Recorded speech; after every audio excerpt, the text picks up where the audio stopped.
Уйгурская диаспора и японские правозащитники призывают японские фирмы, сотрудничающие с Китаем, обратить внимание на репрессивную политику Пекина в отношении уйгуров. Выступая перед японской прессой, уйгурский активист сделал следующее заявление. Японцы могут подумать, что их страна не имеет никакого отношения к этой проблеме, но это неправда. На заводах и фабриках Китая работают мои родные и других уйгуров, проживающих в Японии. Со своими родными мы не общались последние 3 года. Объяснить словами боль, которую мы чувствуем, невозможно. Согласно информации Japan Times, на пресс-конференции, состоявшейся в Токио 28 августа, группа уйгуров и их сторонников призвали японские фирмы, имеющие заводы в Китае, провести проверку своих цепочек поставок.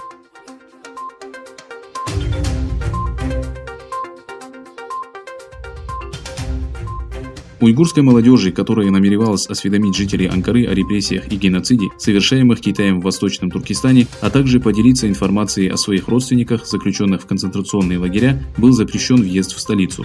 Полиция Анкары задержала 18 человек, среди которых находились молодые люди, женщины и дети, намеревавшиеся провести в столице пресс-конференцию о репрессивной политике Китая. Арест активистов, основой для которого стали опасения нарушения общественного порядка, вызвал широкий резонанс в социальных сетях. Стало известно, что после ряда административных процедур группу отправили обратно в Стамбул.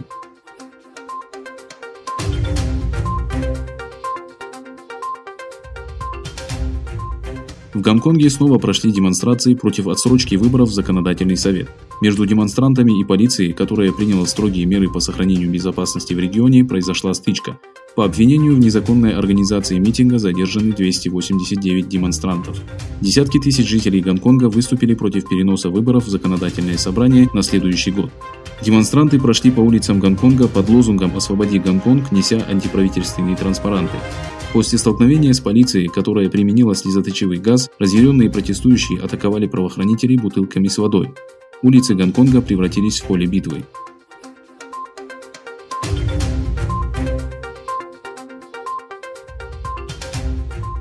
Торговая война, которую США начали против китайских технологических компаний, продолжается полным ходом. Вслед за Huawei, ByteDance и WeChat правительство США намерены наказать крупнейшего производителя микросхем в Китае. Согласно информации CNBC, администрация Трампа и Министерство обороны планируют включить Semiconductor в черный список.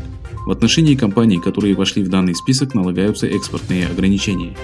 Эти компании не смогут получить доступ к некоторым товарам, производимым в США.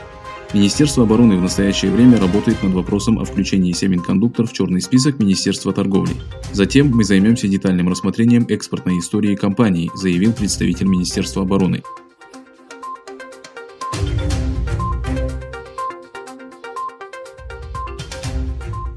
Крупнейшая в мире американская платформа электронной коммерции Amazon запретила импорт семян в США. Поводом для ограничений послужила массовая рассылка посылок от неизвестных отправителей из Китая. Запрет вступил в силу с 3 сентября. Платформа предупредила иностранных партнеров о нововведении и заставила продавцов удалить объявления о продаже соответствующих товаров. Теперь реализовывать семена можно только продавцам, находящимся на территории Соединенных Штатов. Летом 2020 года жители США, Канады, Новой Зеландии и Великобритании получили по почте пакетики с таинственными семенами из Китая. В пакетиках получатели находили семена неизвестных растений. Агрономы посоветовали людям не трогать полученные семена, держать их подальше от детей и домашних животных. Позже Министерство сельского хозяйства США успокоило встревоженных граждан, содержимое посылок не опасно для жизни и здоровья. Чаще всего в пакетиках были семена капусты, горчицы, розы, лаванды и мяты.